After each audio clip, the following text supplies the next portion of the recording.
HOB TV. This is episode 18. We have a great show in store for you tonight, a jam-packed show. Before we get started, if you're watching for the first time, make sure you guys click that subscribe button. We had a great show last week. If you haven't watched that one, we had an interview with Antonio Orozco.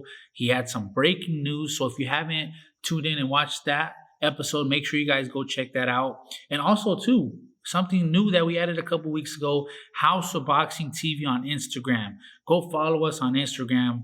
We've been posting some pictures. We'll be keeping you updated for upcoming episodes as well, giving you guys a quick preview. But yeah, we're going to get started with today's episode. I'll pass it over to my boy Steve, and he'll get us started. Hey, what's up, guys? Welcome to episode 18. As David mentioned, we want to thank last week's guest, Antonio Orozco, for joining us and breaking news with us. And just remember that before you hear that news elsewhere about his move up in weight and trainer, just remember where you heard it first, all right? Now, I want to share this picture that's up on the screen right now, and it's by a good friend of the show, our friend over at Luna Tune Boxing. It's pretty much indicative of what this episode is about. And as you can see, you have Pacquiao and Thurman in there in the corner. You have Spence and Porter playing ping pong. Danny Garcia in the other corner holding a cherry. And you have Terrence Crawford on the outside there looking in through the window. Now, that's the welterweight division in a nutshell. But it was episode 13 when David and I first brought up the matchup between Manny Pacquiao and Keith one-time Thurman. Well, this week that matchup finally became official as the two went face-to-face for the first time in New York City. Now, this match is taking place on July 20th at the MGM Grand in Las Vegas on pay-per-view, and it's for Thurman's WBA Super World Welterweight title. Now, Pacquiao holds a version of the WBA title, the world version, but Thurman is seen as the legit super champion by the WBA. I know it's both confusing and silly, but that's sanctioning bodies nowadays. Now, they're giving away belts like candy nowadays, pretty much. Now, at the press conference, Pacquiao was being his usual humble, smiley self, but one time, who was 10 years younger than Pacquiao, had all the highlights. He was reiterating throughout the press conference that he's going to retire Pacquiao and that he's going to do to Pacquiao what Pacquiao did to Oscar De La Hoya, which is retire him. Now, David, is Keith Thurman capable of doing such a thing to the Filipino legend? Based off his last performance, no. I mean, he definitely had ring rust, and I mean, he got hurt with Josito Lopez, man. And I mean, I really don't see it happening like that. If you talk about Thurman's last fight, Josito kind of struggled a little bit. Even before his 2-year layoff, he had a fight with Danny Garcia, which was a split decision. It wasn't really a unanimous decision. That was a tough fight for him. So yeah, man, I'm not sure it ain't gonna be no easy fight for him, man. Pacquiao's coming off 2 big wins, a TKO against Lucas Matisse, beating the young Adrian Broner by unanimous decision. I could actually see him being more offensive this fight and being the aggressor. And I mean, Thurman has a history of getting tired in those later rounds. So yeah, I mean, totally agree. I mean, you can't count out Pacquiao. No, you can't. It's crazy. He's 40 years old. Still getting these big fights. 40 years old, man. Yeah. And a few notes, Pacquiao is set to make a $20 million payday for this fight. Wow. Yeah. Amazing. Now, the odds-on favorite, Thurman is a slight favorite at minus 150 to Pacquiao's plus 120. Now, this line has moved some in the last few days, and I can imagine that as we get closer to the fight, it might be even. You know, the Pacquiao fans might come out in full force. Now, I mentioned this before, but should Pacquiao win this fight? Like I said, don't be surprised if he's a runner-up for the Fighter of the Year this year, man. At 40 years old, Pacquiao being the Fighter of the Year would be quite a feat. You know, I thought it was going to be Canelo Alvarez. I thought Canelo Alvarez was a lock at this point. But now that he's not fighting Triple G or Andrade this year, at least that's what, you know, the reporters are saying, Pacquiao just might go in there and take Fighter of the Year, you know, for this year at 40 years old, which would be amazing. Exactly. Now, David, I read somewhere that for the Josito Lopez fight, Thurman actually trained at LA Fitness. Really? With no trainer. Trained at LA Fitness. Yeah. He was caught over there hitting LA Fitness. He was caught on TMZ. No, not TMZ. He was caught. Yeah, LA Yeah. Fitness. Wow. Yeah, no, he admitted it too. It's But not like he caught. was it during like camp or was it before camp actually started? No, So yeah, it was when- for camp. Wow. Yeah.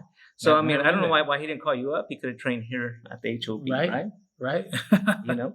Now let's talk about the undercard. The undercard is very impressive. Okay. Yeah. So as the lead-in to the pay-per-view on Free Fox TV, we have Caleb Plant versus Mike Lee. Like, as we said, that's the lead-in. On the actual televised portion of the pay-per-view, we have a fight you're looking forward to. Yeah. The returning Chavez Jr. Chavez Jr. is returning on this card. Coming back. I know you're really looking forward to it. Yeah. He's one of your favorites. We got John Molina versus Sergey Lipinets. Lipinets, as you remembered, gave Mikey Garcia a good fight, and he retired Lamont Peterson in his last fight. And we have Omar Figueroa versus Jordanis Ugas. Yeah. And Ugas, in my opinion, defeated Shawn Porter in that last fight. I had Ugas up on the scorecards. Now, you take a look at this undercard, David, and I'm going to ask you, is this the best card of the year so far? And does this card beat the Gallo Estrada card from the forum? I would think so, man. I mean, we'll see obviously how it plays out the night of boxing, how these fighters come. But the way they're matched up right now, it seems like a pretty exciting card. You said, so I mean, I'm excited for it. Caleb Plant and Mike Lee, that's going to be a great fight right there. Omar Figueroa is an exciting boxer who's going to bring it against Ugas. So I mean, Ugas style, that's definitely a clash of styles, right? yeah. So I mean, and John Molina, I mean, he's a warrior, bro. I mean, he's not Has 8 the losses, most but- skilled, not the most skilled, but you know what? He's going to bring a fight, and you better be ready to come knock him out. And if you're not, hey, you better be ready for war, right? Yeah. Now, it's interesting because Chavez Jr., he's going to be on this card, and we're assuming that they're going to give him like whomever, right? Yeah. And he's actually scheduled to fight Sergio Martinez, believe it or not, in the rematch in September. Wow. Yeah, they're really far in negotiations. Yeah, I did notice that Sergio Martinez started posting some stuff, right? Like working out and stuff like that. Yeah. So I mean, So the returning Maravilla. right? And, Chavez, he's been out the game for 2 years, man. So they're both going to have a little rest to them, right? Now, another question is, will Pacquiao Thurman surpass the 400,000 pay-per-views that Pacquiao Broner did? What do you think? Yes. Oh or no? yeah, I think so for sure. I think, should, right? With this it undercard. should, with the And undercard Thurman's name, and Thurman's name and the style of the fight. These two styles, man. I mean, it's definitely for Pacquiao. It's going to add to his legacy, and I feel like it's a must win for Thurman to get him back up there to that elite level. Oh, definitely. Now, we mentioned Jordanis Ugas. Now, a guy he fought last. Shawn Porter has a big fight coming up against Errol Spence. Now, this one is not officially set yet, guys. It was originally slated for August 3rd at the Barclays Center, but rumors have emerged just this week that this fight is being moved to potentially August 31st on pay-per-view. Okay. So it's going to go from August 3rd to being on free TV to August 31st, potentially on pay-per-view. Now, Chisme has it that Porter's camp was not happy that this fight was going to be shown on free TV on Fox, and they saw that Pacquiao and Thurman and Garcia versus Garcia, Danny Garcia versus Mikey Garcia was slated for pay-per-view, and they wanted the same treatment. Now, seeing as both the IBF, WBC titles are at stake, that makes a little sense, right? But what do you think? Is that fight pay-per-view worthy? Shawn Porter versus Errol Spence? I don't know. I mean, look at Shawn Porter's numbers, right? I mean, he can barely sell out right here. I don't think he still sold out the step up. Right? Yeah, and that's So, I 7,000 mean, seats. Exactly. So I don't know. I mean, I guess Spence has the name, but who knows off that last fight if Mikey Garcia didn't help him. But I'm not sure if that's paper. But that sold 300,000. Okay. Yeah. Spence and Garcia brought that big old Mexican fan base with them. Exactly. Now, I mean, you might be thinking, if Porter, they might do half of that, maybe. Yeah, I could see that happening as well. But I mean, yeah, it's we'll see how it goes. But I mean, I'm not too excited that I mean, if that goes on pay-per-view, because I don't know. Now, I mean, Now, the PBC, okay, they have, 3 fights potentially on pay-per-view. Garcia versus Garcia, Spence versus Porter, and Pacquiao versus Thurman, okay? Now, that's an oversaturation of fights because they're all taking place within a 2-3 month span, right? Mm-hmm. Now, especially right now in the shaky pay-per-view market, yeah. some people saying pay-per-view's dead. Yeah. Right, we know who they are. Mhm. But so if you had to choose, if you're PBC and you had to choose 2 of these fights to do on pay-per-view, which ones would you do? For 2 out of the 3. sure, Pacquiao Thurman, and yes, Mikey Garcia versus Danny Garcia. I think both those fights are exciting fights. Both these guys are big names, and they kind of proved it in their track record, Yeah. right? So, and if let's say Porter and Spence is pay per view, they better come with a stacked undercard, right? Yeah. So to make it worthy, right? So. Yeah, I think definitely if I had to go with those 2 of those 3 fights, I'm going with Pacquiao Thurman and Danny Garcia versus Mike Garcia. You know, I would definitely have to agree. Very intrigued by Garcia versus Garcia. Yeah. But if you guys paid attention to these dates here, August 31st, okay, that's when Danny Garcia, Mikey Garcia is supposed to be that date, and they want Thurman and no, not Thurman, but Spence and Porter to be on that date too. So there's talks about combining those 2 cards, those 2 main events, right? Yeah, that'll be Now, the question would be after that, guys, is which fight would get the A side? Garcia versus Garcia, or Errol Spence versus Shawn Porter? Ooh, yeah. Who gets the A side? Because that's going to be another fight right there. That's going to be another argument with the camps. Yeah. So I don't know, man. That's a tough one. I think I'd have to go with Mikey Garcia, Danny Garcia, based off of following and their numbers, man. I would have to go with that. I think that fight would probably sell more, being Danny Garcia's father, right? Yeah. Get some people. That guy, is a character, so he can probably get some people in the seats. So I don't know. Now, It's a tough one. trust me, I definitely see that angle. Yeah. I think I would have to say Spence and Porter, though, because you have 2 title holders at 147. Yeah. Porter holds the WBC title and Spence holds the IBF title. So based on that, I think you have to put that as the main event, right? Yeah. I mean, you got Mikey Garcia coming off a loss, and Danny Garcia coming off a loss and a Granados win. So, I think that should be the supporting fight right there, okay. like the B side, right? The B side. So yeah, so we're talking about that fight, guys. August 31st is when Danny Garcia and Mikey Garcia are slated to fight at the Staples Center in LA. Now, Mikey Garcia looks to redeem himself, and this could be just the opponent. Yeah. David, I know we mentioned this fight before. In Yeah. fact, we always believe that Mikey should have made this fight before the Spence fight. Yeah. Now, a loss here, 2 losses in a row would definitely derail his career. Yeah. What do you think? What are your thoughts on this fight? I think, like you said, we mentioned this fight earlier. We thought this would be the better matchup for him to move up to that welterweight division. So he's doing it now. Now, the questions is how well he can handle Danny Garcia's strength. And if he does feel that strength, will he react the same way he did with Spence, right? And I really don't think so, man. Like you said, he has a legacy to continue, and this fight can do that for him. So let's hope he doesn't perform the same way he did with Spence.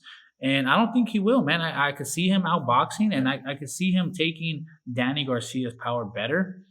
But Danny Garcia ain't no joke, man. So we'll see how that plays out. And with his power, I mean, that's the big question, right? How is Mikey Garcia going to take Danny Garcia's power, and whether he's going to stay there in the pocket more? Because obviously he couldn't do that with Spence because he's the bigger guy, right? So we'll see how it plays out. But I like the matchup. It's kind of even right now. It's hard to tell who can win that fight. Like you said, Mike Garcia coming off of a loss, and Danny Garcia kind of making his way back in it. So it's a great fight. Well, they both need to win. Yeah. Right? And it wouldn't be a good look for Danny Garcia to lose to a smaller guy either, right? So definitely a must-see fight. These guys are going to put it all on the line. Like we said, they both need a win. Yep. I think Mikey needs a win just a little more, Yeah. And I think he took, usually we talked about this before. Usually when a fighter loses, guys, a big name fighter, they come back and have a tune-up fight, right? We talked about that before.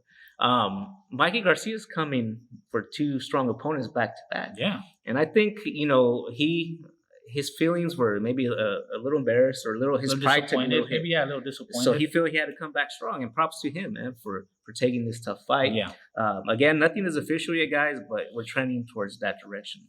So with that being said, Dave, let's go back to that cartoon. Where does this leave Terrence Crawford? He's on the outside looking in. On the outside looking in. Right now, he sent out a tweet earlier today, and his tweet said, Damn at Keith Thurman, directed to Keith Thurman. If I haven't fought a true welterweight yet, then bleep. Why you just didn't come take my title? You was offered a fight with this little guy. Not that impressed, right? Well, I'm not that impressed by you. So what up? So what up with that tweet, Dave? Hey, he's scraping for a fight, man. Right now he's on the outside. He wants to play with the rest of these PBC 147s. Right now, they're pretty stacked at 147, man. You see those cards that we mentioned right now. They're amazing fights, and Crawford wants a piece of that, man, as he should. I mean, he's a world champion, WO world champion. So, I mean, he wants to play in there, and he feel like he can match with some of these guys. I really feel like he can. I honestly feel he can beat a Pacquiao, Thurman. Possibly even Mikey Garcia, Danny Garcia. I mean, dude, he can do some stuff in there. So I mean, whether Bob Arum and Al Heyman can come into agreement to make these fights happen, we'll have to see. But in the meantime, Crawford's going to be on the outside looking in, right? Exactly. Just like that cartoon. Yeah, right. Unfortunately for him, he's in a no man's land, right? As the PBC holds all the chips in the welterweight division. If they can't lure like a Kell Brook. Mm-hmm.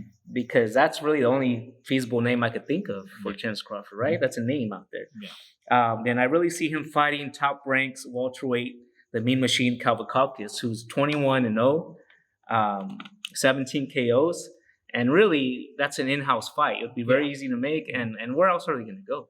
I mean, they could sell it as the undefeated heavy hitter against Crawford, and I know that there's a lot. It's going to be like a low reward, high risk type fight for him. So he might not want to take it, but where else is he gonna go? Yeah, I don't know. He's kind of like we mentioned earlier. He's kind of stuck. Yeah, and like that picture, I really love that cartoon. Shout out to Luna Tunes. Shout out to him. That was an awesome cartoon. But yeah, man, he's stuck. Man, he's stuck. He wants to play. By those tweets, he definitely wants to get some action, create a little buzz. And I hope he gets it, man, because I hope he fights those guys. And I think, it'll solidify his legacy as well. So, but right now he's stuck. Yeah. Now the latest pound-for-pound rankings came out by the Bible of Boxing. Yep. And they stay the same. They're exactly the same guys as before the Canelo-Jacobs fight. Yeah. Lomachenko 1, Crawford 2, Canelo 3. So Canelo made no movement in the eyes of the Ring Magazine in their latest pound-for-pound rankings. And I know we disagree. We have him as number 1. Yeah. But that's a whole different show on its own, guys. Now, keeping with our theme here, guys, we mentioned all these welterweights they're all with the PBC, right? Yep. All the fights we mentioned are fighters from premier boxing champions. Now, David, the biggest boxing chisme of the week involves the potential sale of the PBC. There's a company that invested between $500 and $900 million in the PBC, a company called Waddell Reed. Now, they're unhappy with the returns from their partner, Al Heyman, and the subsidies, that they've received financially. And now they want to put up the PBC for sale. Now, at the potential buyer, the guy coming up is the same guy, Ari Emanuel, who owns the UFC. Now, if this goes down, the big players would be De La Hoya, Arum, Eddie Hearn, and Dana White, as White would be the new Heyman in regards to his role in the PBC. Now, Dave, it might be a good thing for the sake of boxing because Dana White would do business with Crawford. He would let him in that PBC welterweight division, to fight, Spence and all these other guys and make some of these fights that we want to see. Well, what do you think of Dana White coming in boxing? I know it's been a long time coming. He tried to sign Mikey Garcia a few years ago. That didn't happen. So now he may finally get his chance, with this deal coming up. I think he will, man. I think he will try to maneuver his way in that platform because it's already a platform that's already set, right? For him to get in there, like you said, fights can possibly happen with all these other guys, right? To come on in. And we see Top Rank doing it with Eddie Hearn and Golden Boy. They're out there making moves, right? Yeah. And PBC is just stuck in that own little pond over there. Mm-hmm. And I think it'll be a great move, man. Like, the guy's a businessman. You can see what he does with UFC. Mm-hmm. He puts those guys to fight, right? And that's what fans want to see. So I do see it happening, man. It's a good move for him. He's been wanting to get into boxing. Like we mentioned earlier, man. He's wanting to get into boxing. This platform is already set, PBC. If he just comes on in, he can just, take it to that next level. No, you made a good point. The business model for the UFC is the best fighting the best. Yeah. Right? In all the divisions. So hopefully Dana White would come in and break up this monotony that we have. Now I know he's had some words with Oscar De La Hoya and Bob Arum. I'm not sure how that would play in. He had some really strong words. Yeah, they're going called De La Hoya a crackhead, and Bob Arum some expletives here and there. Petty stuff. Yeah. But he'd be an interesting new face to bring into the fold here. Right? Yeah. Now, in non-welterweight news, we're gonna leave the welterweight talk. Okay, Jaime Munguia has been working out with Eric El Terrible Morales in Tijuana. No word yet if Morales will assume a position in Munguia's camp. Some are speculating that Morales might be the new head trainer, and Robert Alcazar might be out. Eric Morales might be in. Yeah. Now, I don't know if this is the right move, if that's where they're going. Yeah. But I think we both agree that a move has to be made. Yeah, exactly. I mean, he definitely needs a new trainer. I mean, everyone's kind of pretty much talking about it, right? Yeah. But I'm not sure if Eric Morales is the right fit for the job. Let's be honest. I mean, I'm not sure who he's trained before. You mentioned Jesse Vargas. Mm-hmm. So, I mean, for him to get this project and take it on, I'm not sure how much of a difference he'll make. But, if anything, he could be like an advisor, right? Yeah. But being a head trainer job, I mean, I'm not sure. Eric Morales, he had no success with Jesse Vargas. Eric Morales was the head trainer when Jesse Vargas fought Tim Bradley. Yeah. And Vargas lost pretty much every round except for that last one when he landed that big punch. And then Pat Russell, as we talked about, called that fight a little earlier. Yeah. But I don't know, it looks like he has all this other stuff going on too, right? Yeah, so, I mean, he's like in Congress or something. Exactly, the politician. He's with the City Parks and Rec department. Yeah, so I mean, it looks like he wouldn't want to like just separate from that stuff, and he has kind of a good thing going there, right? I mean, I think Munguia would have been a good fit for somebody like a Nacho Beristain. I would have liked to see, that relationship take form. He needs a defensive-minded trainer. Yeah. What good is it, to teach him something that he's already has pat down, right? Yeah. Now, okay, moving on here, Gallo Estrada. So coming off his impressive win over Sarissa Castro and Visay, say that 10 times. Newly minted WBC Super Flyweight champion Gallo Estrada stated this week that he hopes his next opponent is Filipino Jerwin Ancajas. Estrada would be a big favorite nonetheless going into that fight, but man, I think that'd be a really exciting fight. That was actually a name in my head after his last win. That'll be an amazing fight, man. Let's be honest. Mexico-Filipino rivalry has been going on for years. Shades of Pacquiao Marquez. Yeah, exactly. And it has the works of being one of those types of fights, man. So yeah, if that fight it's already set in stone? No. Okay. There's no talks, guys. It's just a name that Gallo Estrada says that he would like for his next opponent. Hey, so that's how things get started. Exactly. Yeah. You heard it here on HOB TV. Let's make that fight happen. It'll be a great fight for fans. And like you said, man, it'll be part of that Mexico-Filipino rivalry, right? Let's do it in LA or let's do it here in San Diego. Right? Let's go. Speaking of fights here in San Diego, that's been a big theme of HOB TV since we started. Yeah. David, there's a fight coming to close by, an hour away, Temecula, Pachanga. Which fight is that? We have Comey and Ray Beltran. A great fight. Be a great fight. For San Diego, it's a great fight. And you're looking at the potential opponent for Vasily Lomachenko. Yeah. Next. Exactly. Okay. Comey was supposed to fight him like 2 months ago or in April. Yeah. Suffered an injury. So that fight didn't happen. But the winner of this fight could potentially be fighting Lomachenko next, guys. Yeah, it has. There's a lot riding on that fight. And for it to be in San Diego, I was watching Comey fight. He's a tough fighter, man, from Africa. Tough fighter. And we already know where Ray Beltran has that Mexican style, right? Yeah. So for San Diegans, if you're here in the San Diego area and want to watch a great boxing fight, and I'm not sure who's on the undercard yet, but I'm pretty sure there'll be a lot of local talent that'll be out there. Make sure you guys check that out, man. Make sure you guys stay tuned to Pachanga and wait till the tickets go on sale because tickets are on sale. They're already on sale? Tickets on sale. Yeah, so I think they go from $30-$40 to $150. And have you been to a show there? Yeah, as a writer, I covered Chris Arreola there at Pachanga. Oh, really? Yeah. It's an intimate setting. Every Okay. seat is pretty much good. Yeah. They have a lot of bar stations set up outside There you go. if that's your thing. Yeah. And that's a good time. Yeah. Changa's a great venue. Okay. So we'll keep you updated on the card, guys, as soon as we get that information as well. But lastly, Dave, Yep. last week, the House of Boxing posted this picture right here on their social media. Yeah. Now, there's a horse Oh, parked in man. front of the gym Yep. with the caption, "You'll never know who will stop by." Now, my question is, who exactly stopped? Was it John Wayne that stopped by? Who exactly stopped by? I don't know. That. I mean, really good question. were you guys filming a music video for Old Town Road, and you guys Yeah. didn't let me know, or what's going on? What's I don't up know. with You this never know. Caballo here, You man? never know, man. I mean, like we mentioned on our Instagram post here at the House of Boxing, you never know who might show up. You might see a Tesla out there, a Maserati.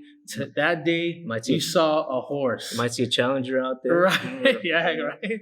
Or, So, I mean, or Nissan or Honda, something. yeah, I really don't know the story behind that horse. Yeah. I have to figure that out. I have to go figure All that right. out. Well, hopefully you can dig up that information. There'll be some Yeah. more breaking news here, guys. Right?